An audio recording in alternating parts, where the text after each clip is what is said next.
Three, two, one. You ready? Listening to the Real Pineapple Podcast Network.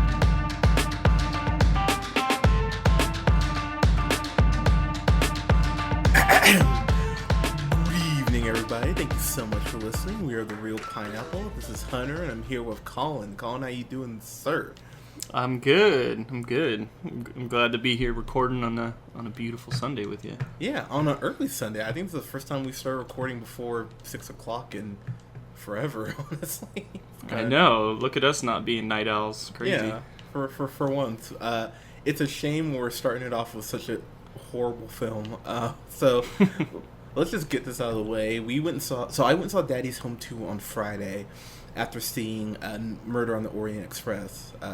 Or is that Murder on the Orient Express, right? Yeah, you got it. All right, I was like, yeah, that's right.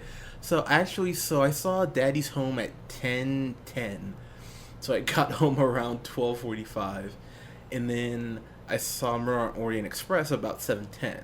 So, needless to say, it was a long night full of movie watching. This ended my night, man, and I just left the theater just angry, honestly, after watching this. This is easily going to be one of the worst things that I've seen this year. Kind of your thoughts? Well, yeah, I was curious. Obviously, this is the much anticipated sequel to the original classic Daddy's Home, which we both loved. Yeah. Did you re-listen to that to hear what we gave the first one? Because I forget. Do you remember? I know I gave it a go fuck yourself, Mercer. Yeah. I think you gave it an F-. I want to say, for some reason. Oh, really? Yeah. Yeah, I wonder. I would be curious to re-listen to that to see what I said that didn't get a go fuck yourself. But yeah, so obviously you have a very good idea of what you're getting into by seeing this. It's the same. I mean, I think it's the same writer director as the first one. So Sean. Yeah, Sean Anders. Thank you. Yeah. The Durs. The Durs. Yeah, the much worse version of the Durs. Yeah, not the great Durs from Workaholics, but yeah, dude, this guy's like, he's just churning out shit. It's really funny. He helped write Dumber and Dumber 2. Not the prequel, but the actual second one. Yeah, no, not Dumb and Dumber. Oh, okay. It was Dumb and Dumber 2, where 2 is spelled wrong instead of TOO. God, how dumb! But yeah, man, that's pretty dumb. Yeah, he's done. So he's done like She's Out of My League. He helped write that. He helped write Hot Tub Time Machine, which is shocking. That is shocking. Yeah, so I mean, he's done things that I like, but he also didn't direct any of those, and so he's really, been really doing a bad job with the whole directing his own things. He did That's My Boy with fucking Adam Sandler. Oh God, really? But he wrote and directed Sex Drive too, which is crazy. Because don't you like Sex Drive? I fucking love Sex Drive. That's crazy to me. So this guy's very hit and miss, clearly. Golly.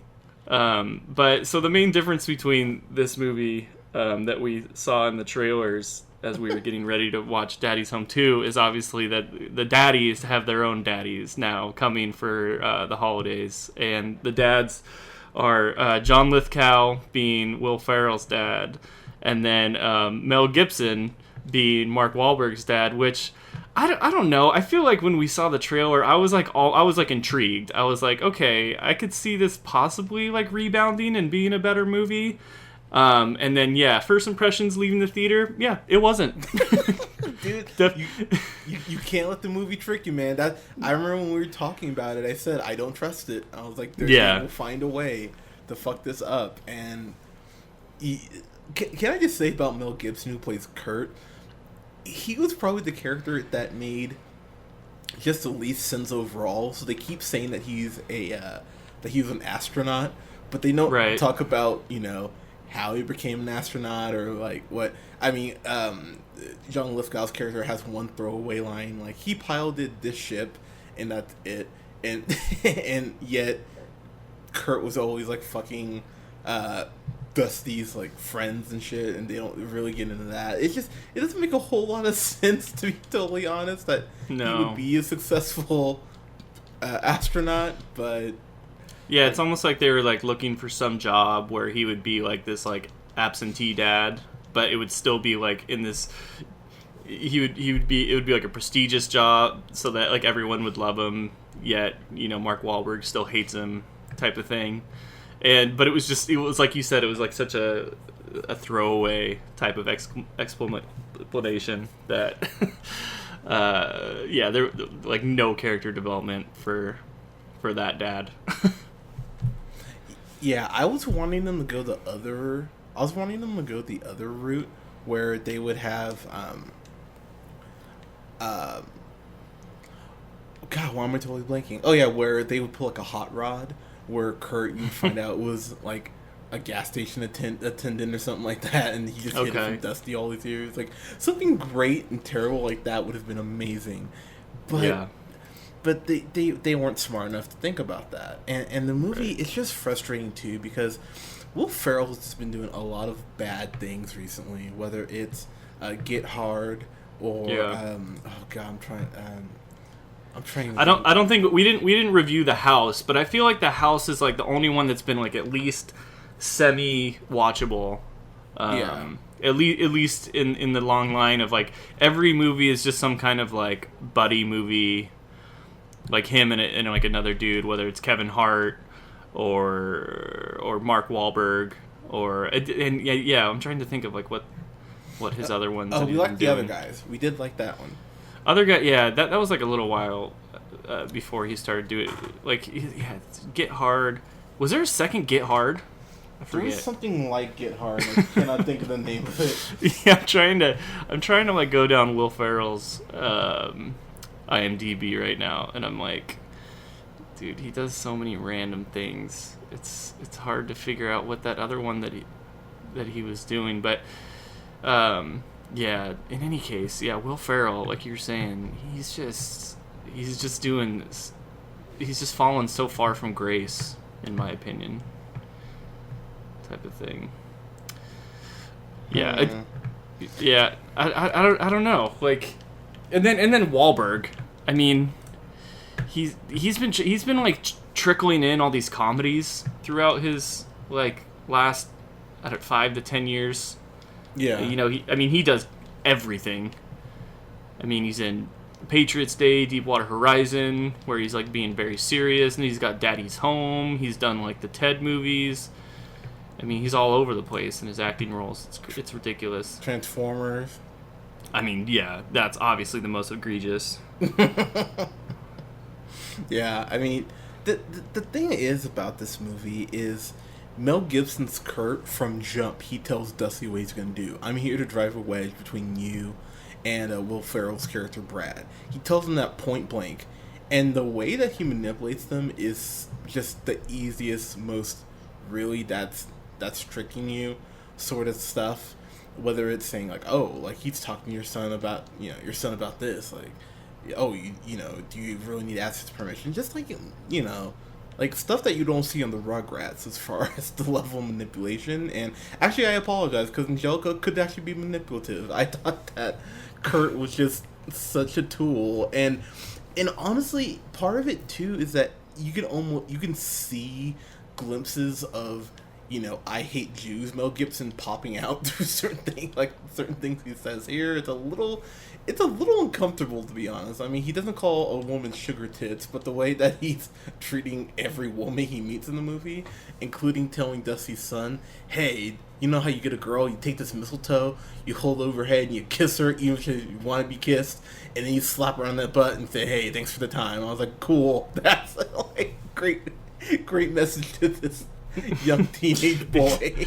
Yeah, I wouldn't be surprised if that was like improvised by Mel Gibson. He's like, hey, this is what I would tell a real little kid. Yeah, they probably didn't even give Mel Gibson a script. They're just like, all right, just be you, and we'll direct you. He's like, cool, I can do that. Good. And this is all taking place, like you mentioned, the mistletoe. This is all taking place for the holidays. They're all coming to celebrate Christmas together in the same house, Mel Gibson steps in and rents a Airbnb so that everybody can be together, and it's this beautiful Airbnb up in the mountains. And then it just like locks everybody together so that he can unfurl his grand scheme of breaking them apart, which, like you said, stupidly lays out in front of them, and everything still falls into place, which doesn't make any sense. But what? So in the first one, it's just kind of like there's no. It's like the first one's not a holiday movie, right? I'm struggling to remember the first one, to be honest. It's kind of like I know the first one's Will Ferrell's dating Linda Cardinelli. No, they're married at that point, weren't they? Yeah, well, yeah, they're married, and then so Wahlberg comes in, the character Dusty, and then he just starts trying to be a part of the kids' lives. Yeah. But it's not like during Christmas or anything, right? Like this one strictly was designed to like be, Daddy's Home 2 Christmas style, right? Like Daddy's Home 2 Electric Boogaloo. Yeah, exactly. Trying to make it this like holiday Christmas classic. And oh man, just saying that out loud is like a little nauseating. Yeah. I mean, there's so many misses when it comes to these holiday movies. But to just try and take like some like super mediocre, like potentially like a go fuck yourself in the Real Pineapples view of a first movie, and then just being like, let's turn that into like a holiday classic. I mean, I don't know. It's kind of infuriating. I think the last time a comedy made me this upset outside of like a Medea movie, do you remember that terrible Vacation remake they did? Yeah, with Ed Helms. Yeah, I hated that movie, and I just left the theater. I left the theater thinking I would watch Vacation again before I ever watched this again. Right. I would watch this before Diary of a Wimpy Kid Long Haul again. That's fair. I mean, but that's just commenting on truly horrific that movie is. Yeah, no, that's fair, because I mean, at least I could kind of laugh at Mark Wahlberg just trying to act this shit out. But I do agree with you that I would watch this before Wimpy Kid again. But oh god, I'm totally what's John Lithgow's character's name? I'm totally blanking. He was just Don, I think. Yeah, I mean, he right. Like Will Ferrell would just always call him Daddy, but yeah, he was Don. Yeah, he was the one thing in this movie that had any life to it, because John Lithgow, I think people forget that he's a classically trained actor. He's just not, Dick from Third Rock from the Sun or the Trinity Killer. Like, he's a genuinely, classically trained, really talented actor who is way above being in this fucking movie. But I'm sure he was like, hey, you know what? And honestly, John Lithgow has never seemed like a guy who takes himself too seriously. He definitely knows how to laugh at himself. So maybe he was just like, hey, it'd be cool to, work with Will Ferrell or something. I don't know. But he is the one character in this movie that's not unlikable. Because everyone in this movie really is unlikable. Even Will Ferrell's character, Brad, who they try to, give almost this kind, like Al Bundy aesthetic to him. Almost like, because he's like supposed to be the common man, and he's just such a goddamn douche, and he causes so much damage wherever he goes. There's no way that these people could buy a house, because he's destroying everything in his path. He's like the Juggernaut, basically. He just destroys something no matter where they are. This Airbnb they're at, he has one of those what are those fucking machines called, Colin? The Airbnb. Well, I don't know what type of machine. That machine where like the lights get caught up in it or whatever. Oh yeah, like a snowblower. Yeah, He was clearing the driveway with a big snowblower. Yeah, and the lights get caught up, and right. He ends up riding up the side of the house because he won't let go of it, and then it like gets caught in the like the plastic reindeer and fucks up the lights and is shooting shards of glass at everyone, and no one gets cut somehow. It's ridiculous. And if this was your Airbnb, you would be like, okay, yeah, you need to pay me for destroying the side of my fucking house. And Colin was just, I don't know, man. Talk to me here. Just yeah. I mean. So, I mean, we pretty much laid out the plot for what's going on. We haven't really mentioned the kids. The kids are, supposed to be at the forefront of all of this. You know, it's their Christmas. You know, they have their grandpas there. I think Mel Gibson is jealous that John Lithgow has some like cute grandpa name, so he becomes like El Padre or something, like which wasn't funny or clever or any like all these jokes. Like I just think this is like the most poorly written thing in the world. Like all the blame, I feel like, not all the blame, but like so much of the blame falls initially on Sean Anders, because he wrote and directed this. He has like a lot to work with here with Mel Gibson and John Lithgow coming in.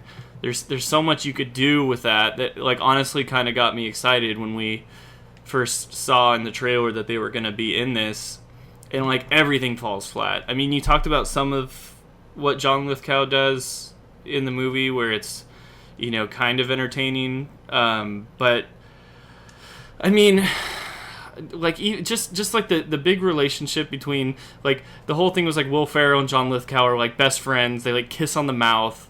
You know, they're like total dorks. They're total like pacifists, even though Will Ferrell ends up, you know, being this aggressor at the end of both movies. And I don't know. It all just feels jumbled. It's all just like random scenes that happen out of nowhere. There's very little direction on what's happening. It's just the gags are all terrible. Like nothing really was funny to me at all. Most of it was like more just like me shaking my head. I was in a packed theater for this too.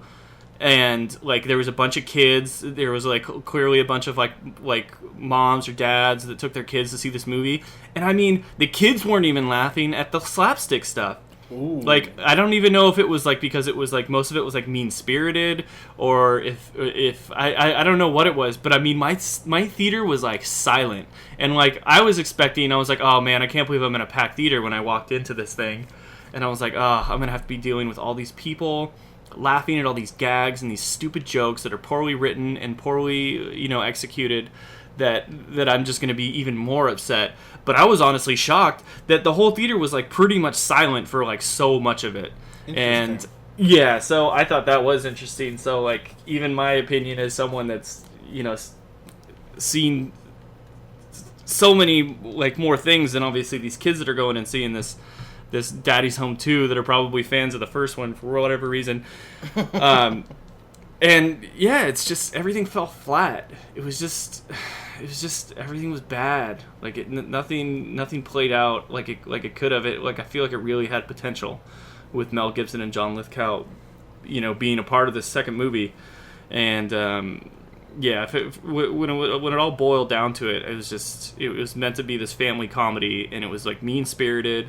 It was poorly laid out, poorly executed, and it just wasn't funny. Like for something that's supposed to be a comedy, like I just never found myself laughing. It was just a struggle to get through. So, Linda, I believe it's Cardinelli. Pardon me, Cardinelli, who plays Brad's wife. I do remember from the first movie me just hating her because she was such an absolute bitch to Brad, and it never felt like there's a reason they should have been married. They do nothing to remedy that at all in this movie. She's barely in it, number one, and number two, whenever they are talking, she might discourage other people, but she never stands with Brad, if that makes sense. Yeah, and she's always just caught up in like Dusty, Mark Wahlberg's character's like new wife or girlfriend or whoever she is, you know, like she's just constantly either trying to impress her, and then this new girl is just like almost even a bigger bitch than Linda Cardellini was in the first movie. Somehow, yeah, because she's just like, she never says anything. She's constantly just looking and judging everybody, and then she's writing in her little notebook, you know, which drives Linda's character crazy. And none of that was funny. It was just like, it all just seemed like mean, judgy. Like, I don't know why that's funny, you know? Like, it doesn't add to anything that was of substance as far as a plot that I cared about. So, I mean, all of that fell flat. Oh, and the way they resolved the whole thing with Dusty's girlfriend or wife or whatever, with what she's writing that notebook, that was a laugh out loud for all the wrong reasons for me. When you find out why she's writing this notebook. It's a oh god, really sort of moment. Mark, so I am gonna say a couple things. I did laugh a couple times. I laughed at the thermostat scene because Mark Wahlberg, I was gonna bring that up. Yeah, I agree with you. That was gonna be my one compliment as well. That might be the one scene where I laughed hard because it's about it's about Dusty's stepdaughter. Her actual dad is John Cena, who's completely wasted in this too, by the way. But she's just this little. I think she's 15. I think it doesn't really matter, but she's a little fucking brat, and she keeps turning the thermostat up to I think 84 degrees, something like that. And yeah, so, like high 80s, something ridiculous. Yeah, and so John Lithgow, or Kurt, Mel Gibson's character, wakes up and goes home to John Lithgow's character and is like, who's turning the thermostat up? And they all pretty much gang up on Dusty and are just busting his balls about not checking her and keeping her in line, which honestly did make me laugh really hard. And Dusty's looking at everyone like, what the fuck? What did I do? But... And that was like when I saw that scene, I did see the potential of like what this movie could have been if it was like better, like that was like a really good. It reminded me of like a really good Will Ferrell like SNL sketch. Yeah, like where like in the middle of like what was like the rest like a terrible movie, but like it had this like glimpse, and I'm like, that's so funny. It's like super relatable. It's like a this movie is about dads, obviously, and that's just like a great dad joke. Like the dads just being obsessive about the thermostat, like running it too hot. I mean, that's just like classic great humor for like a scene in this type of movie. And I got a kick out of it. I was totally laughing, and that was the one time when the whole theater was laughing. That was clearly like the biggest success of the movie, I would say too. Yeah, that's a good call, and I will say, I mean, that scene made me laugh, and then there is a point where you first get introduced to Kurt and to John Lithgow's character when they first arrive at the house, and what is the joke John Lithgow's character make? I think it's something like, why do ducks have feathers to cover their butt quack? I think is what he says. It's something like that. But yeah, I laughed. I'm like, I was like, right, because I'm a child. But then Mel Gibson's Kurt goes, okay, so two hookers like walking to a club or something to that effect, and that was funny too. I agree. That was another funny part. Yeah, I did laugh at that. I was like, okay, this is just Mel again. Probably not even given the script for that scene. It's probably just Mel. And that's more like that's more of like the banter between the two like grandpas that like would have been more welcomed in this movie, where it's the overly corny grandpa and then the disgusting, really vulgar one. I will say, in a weird way, and spoiler alert if you fucking care, but the way this movie ends, it does end with Kurt and John Lithgow's character going off to Vegas together. I would actually probably watch that movie. That would be interesting. John Lithgow and Mel Gibson playing off each other. That sounds way more interesting than what we've been getting. So, I don't know. I'd watch that. But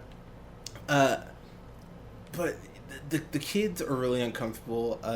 The dork kid, he follows Kurt's advice at the end and goes up and kisses the girl who he's had a thing for, and you find out it's the stepsister, it's the stepdaughter of Dusty, which was super chill. I'm like, cool, like that's like, yeah, that was kind of funny in a creepy, weird way, I guess. This is where we're going. Kevin Spacey directed that scene, but it was like super nice. Thank you. It was topical. It just what can I say? But it was really awkward, and even the theater too. There were these pardon me. There was this line because I saw this, like I said, at 10:10.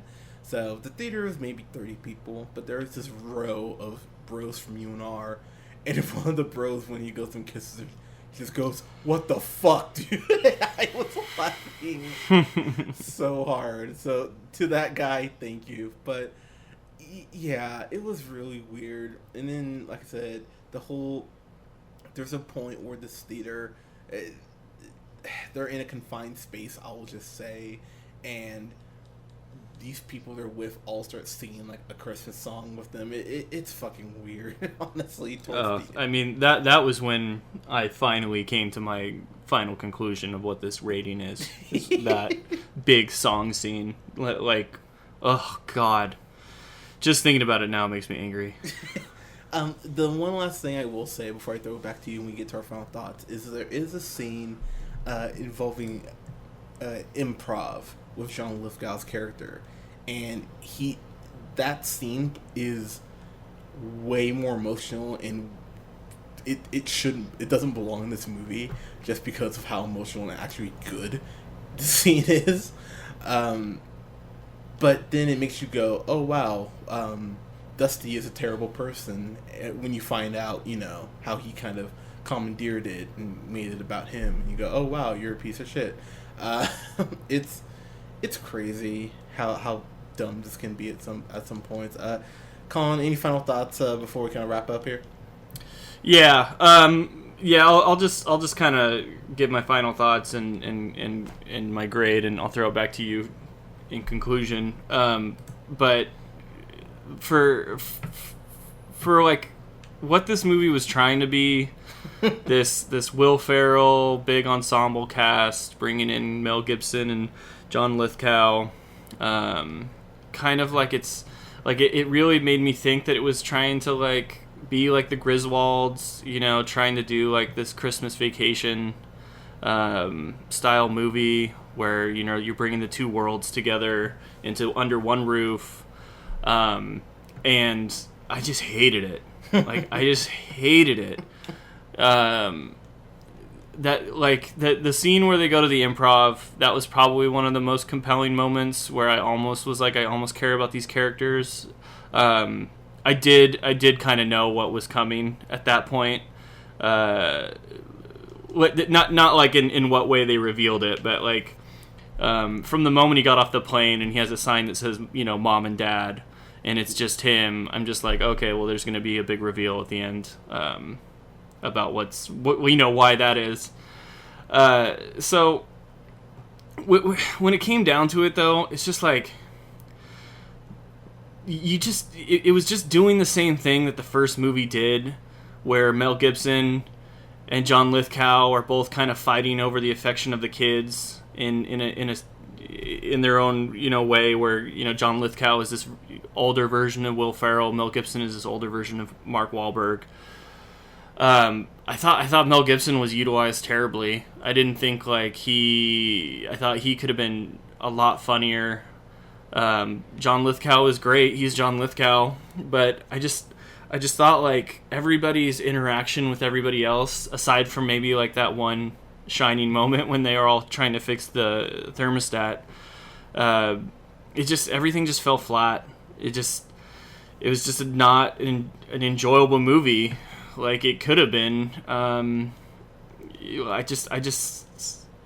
almost feel like angry at myself, knowing that like it's Daddy's fucking home too, and like seeing that trailer and being like, oh my god, like that's so funny, they're getting off the airplane and like John Lithgow kisses Will Ferrell right in the lips. I'm like this, and then Mel Gibson comes off, it's playing AC/DC, and you're just like, oh man, this could be good. And it wasn't. It just wasn't good. It just sucked. It was terrible. And then, so I was debating. I was just like, I think I was kind of at the same place as the last one. I was just like, oh man, it had its moments, I guess. And then when they end with just like a big, giant, like sing-along in the middle of this movie theater, and then they're just doing this like whole meta thing where they're in the theater and I'm sitting in a theater with everybody and they're all in a theater like doing theater jokes. I was like, dude, fuck this movie. Like, what are we doing? Like, fuck this. Like, and then they're all singing, and I liked John Cena because John Cena almost feels like he just fucking hated being in this movie, but he's just like, just give him a paycheck. But like he had like honest like real anger towards everybody. I don't know what else to say. I don't want to be too mean-spirited to the kids, but like the kids were whatever. They were not like when we've seen all these great child actors doing such incredible jobs, like in Stranger Things and It, and there's a lot of child actors that are really killing it. Like without being too mean, like these kids just weren't that good. So yeah, but that's not the reason I'm giving it this grade. I'm giving it this grade because I should have gave it this grade to the first movie and I didn't, and this one is 100% certified go fuck yourself. So that's where I'm at. Take it home, Hunter. That's fair. You know what's funny is I went back and forth on this. I went back and forth between either just a straight F or a go fuck yourself. But even those scenes where I went, oh wow, this shows some promise, that upsets me more because it means that they clearly were capable of better, and they just went, we don't have to be better because, you know, we have Will Ferrell in this, so whatever. And that just angers me even more, to be totally honest. The fact that they were capable of probably putting out something better than they definitely were, capable of putting out something better than they actually did, and they didn't. So yeah, this is a go fuck yourself to the highest degree. Colin won't be mean, I'll be mean. The kid actors in this are really bad. They're really bad. And you're right. The fact that we have Stranger Things right now and they're dealing with more mature subject matter than this movie is, and these kids are just not getting it. It's frustrating. It really is. And there's just no reason for anyone to watch this or enjoy it or anything, honestly. It's a really bad movie.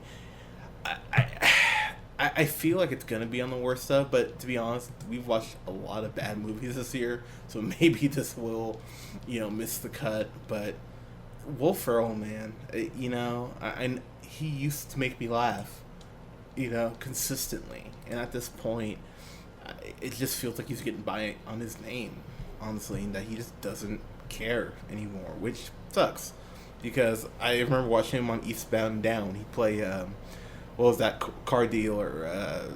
I can't remember the car dealer's name, but you know what I'm talking about. Like yeah, exactly. Yeah, he was great. Mm-hmm. Yeah, like, Will Ferrell can still be funny, but yeah, this is not a case of it. So yeah, go fuck yourself for me, too. God, what is going on? This has been a rough time for comedies recently. Yeah, especially stupid comedies, which is like that used to be my thing. Like, I loved stupid comedies, and this one's trying to be like kind of that stupid humor. But now it's like the only good comedies are kind of like this Judd Apatow-y type of shit, which is funny and great, but like I would love to get like some good dumb humor, like some Andy Samberg, like he doesn't put out enough, because every one of his stuff is amazing, and we're not getting it. At least the House was at least much better as far as the really stupid comedy than this. Yeah. And I mean, that one was a hard R, but man, for this PG-13 dog shit, I mean, I just can't handle it. No, very, very true. I just, watch Hot Rod. You can buy Hot Rod on Amazon Instant Video for like $10, I think, right now. So I think I got it for like $7, actually. I think it was really? $7. I think it was $7 HD. Yeah. Boom. There you go. Go buy Hot Rod. Hot Rod is that perfect dumb comedy where it's a very dumb movie, but one of the best. There's even a like a big music sequence in that movie, and it's way funnier than what they do here. So, yeah, this just turned to a Hot Rod review. I would give it Hot Rod's an instant classic. I would give Hot Rod a solid A. I love Hot Rod. What? So Hot Rod's a fan-fucking-tastic. You're out of your mind. Fan-fucking... Damn. Oh, hell yeah. Hot Rod? Hot Rod's like one of my favorites of all time. Okay. Oh, yeah. Hell yeah. All right. Fair. Oh. Hey, fair. Love Hot Rod. Fair enough. Well, there you go. Hot Rod polar opposites. Hot Rod is a way better movie than Daddy's Home 2. Yes. That concludes our review. Exactly. But, guys, what did you think of Daddy's Home 2? Did you like the original? Because I have talked to some people who like the original, so I would be curious to get people's thoughts. I actually, sorry to interrupt while you're closing up, but just on that point, I was walking out of the theater, and there was like a dad with his son walking out, and like the son was just like, "What's wrong, Dad?" And he was like, "I don't know, I just really like the first one." And he's like, "You didn't like this one?" And he's just like, I just I didn't like it as much as the first one. And that, I mean, that's true in my opinion, and maybe he was just being nice and he wanted to just be like, no, fuck that movie, son. but I just thought that was really funny that, like, clearly he brought his son to this movie because he was like a big fan of the first one. Interesting. Huh. Yeah, it was a funny, candid moment that I caught. The more you know. But yep. But guys, let us know what you thought of this. You can follow us here on SoundCloud, iTunes, and Google Play at The Real Pineapple. Like us on Facebook at The Real Pineapple. Follow yours truly on the Twitter at JHunterRealPineapple. You can follow our buddy Scott, we miss you, buddy, at Nearman the First. And you can follow Colin on Twitter at The Real O'Neill. Guys, thank you so much for listening. This upcoming weekend, we'll have a review up for Stranger Things Season 2 and for Justice League. Can DC go 2 in a row? I'm curious because I'm hearing mixed stuff about it. So we will see. But guys, thank you so much for listening. We'll talk to you guys soon. Meow.